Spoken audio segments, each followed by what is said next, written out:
So a landmark decision by the Constitutional Court is stirring national debate over names, identity and equality in marriage. Well, the court has ruled on the long-standing practice of husbands taking their wives' surnames, a move that is now being questioned for its impact on gender equality and cultural norms. While some see the judgment as a step towards individual rights and recognition, others argue it challenges deeply rooted traditions. To help us unpack all of this is human rights activist Siyabulela Jentile. Mr. Jentile, thank you so much for your time. I can imagine the brouhaha and everything else that was happening on social media. I was a little bit confused as well, once the ruling was made. And I kind of imagined, but first of all, I think let's start here. This simply means that you have a choice. You have a choice on whether you want to do this or not. Let's not get everyone confused.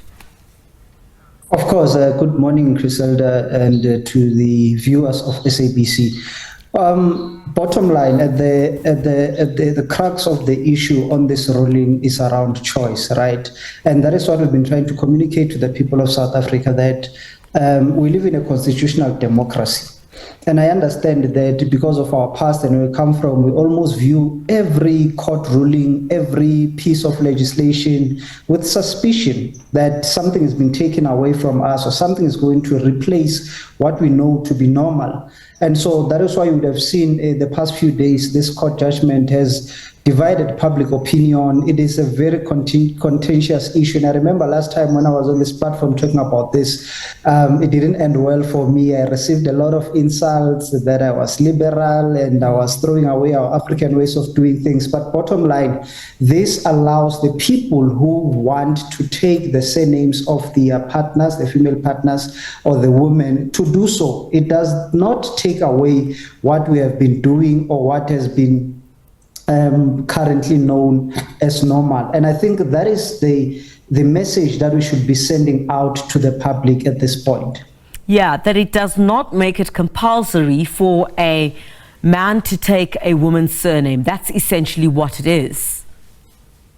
Of course, and if you may allow me, Griselda, I've got an analogy, right? I tried it on someone and it worked. So imagine you are in a household of 10, right? And each morning, it is a norm that you are going to have bacon and eggs for breakfast every morning without fail.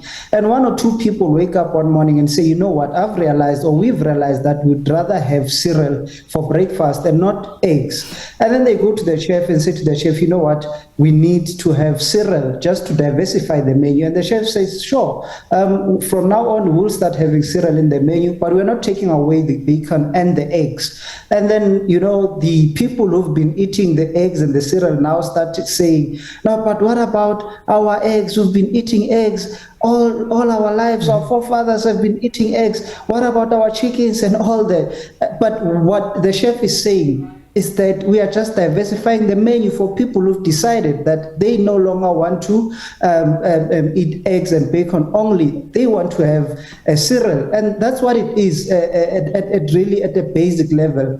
But I'm sure you can understand also, Mr. Jentile, I'm sorry to interject there.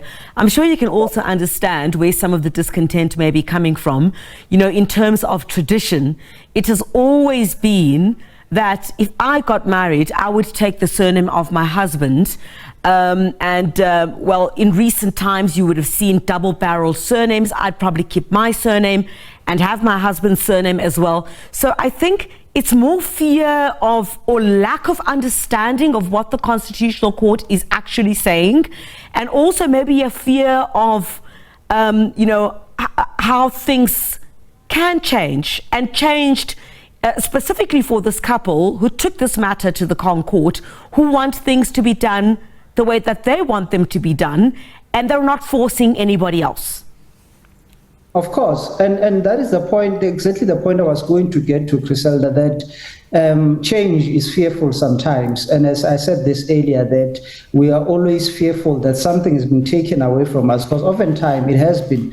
The point I was getting into also is that we have been here as a country before. You'll remember in 2006, when same-sex marriage was legalized in South Africa, there were fears and some of them were really genuine, you know. But that did not mean that it meant every man must go out and marry another man, or that every woman must go out and marry another woman. What it said essentially was that those who are in same-sex relationships and want to marry, they are protected by the law. Then they can do that. And honestly, I see no crisis in that. People who believe in that have been doing it. And so the same thing applies here, that what we've known to be culture or a norm or a tradition is not being affected in any way. Again, it's an issue of choice. No one is being forced. It is not compulsory. I love the word you used. It is not compulsory. So South Africans need to understand that this is just the Constitution making an allowance, or rather provision, for people who want to take, for whatever reasons, because the couple that approach the court have got reasons that appeal to them.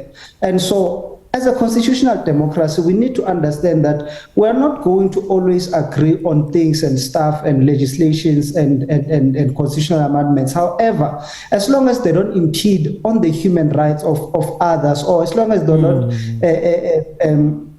impede on our human rights, then there shouldn't be a problem. And I know people are talking about how foreign nationals are going to come in and marry our sisters and take our father's surnames and all that. But I really wish to say that some of our fears, or most of our fears on this issue, are really misplaced. And we really need to be open-minded and understand that this is not compulsory.